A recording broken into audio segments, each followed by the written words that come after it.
மகர ராசிக்காரர்கள்ட்ட பொறுத்து போகிற குணம் அதிகம் உண்டு. சனி பகவான் அமைதி காக்கக்கூடிய குணம் அதிகம் உண்டு.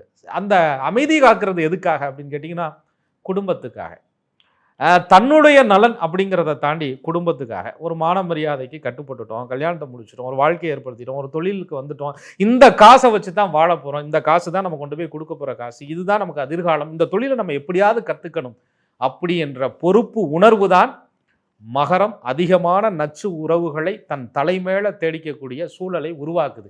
இவங்களுடைய பொறுப்பு உணர்ச்சியை, இவங்களுடைய பொறுப்பான விஷயத்தை ஒருத்தர் பயன்படுத்திக்கும் போது தான், எனக்கு இந்த வேலை வேணுங்க, எனக்கு இந்த வாழ்க்கை வேணுங்க, எனக்கு இந்த குடும்பம் வேணுங்க, இந்த லைஃப்பை விட்டு நான் வெளியில போக முடியாதுங்க, போக மாட்டேங்க, என் குடும்பத்துக்காக, என் குழந்தைக்காக, என் சமுதாயத்திற்காக, என்னுடைய நண்பனுக்காக, என்னுடைய நட்புக்காக, என்னுடைய சமூகத்திற்காக நான் என்னை அர்ப்பணிக்கிறேன்னு என்னைக்கு மகரம் தன்னை அர்ப்பணிக்குதோ அன்னைக்கே உன் வாழ்க்கை அர்ப்பணிக்கப்பட்டது அப்படின்னு அர்த்தம். அந்த இடத்தில் தான் மகர ராசிக்காரர்கள் நச்சு உறவுல சிக்கிக்கிறாங்க. பொறுப்பு இருக்கலாம், தன்னை இழந்த பொறுப்பு இருக்கக்கூடாது, தன்னை கட்டுப்படுத்துகிற பொறுப்பு இருக்கக்கூடாது, இந்த பொறுப்பை தவறாக பயன்படுத்தக்கூடிய உறவுகளிடம் சிக்கக்கூடாது. இந்த பாடத்தை மகரம் புரிஞ்சுக்கிறோம்.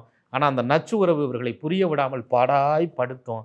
இவர்களுடைய பொறுப்பை காமிச்சே அந்த நச்சு உறவு இவர்களை பயன்படுத்தி கொள்ளும்.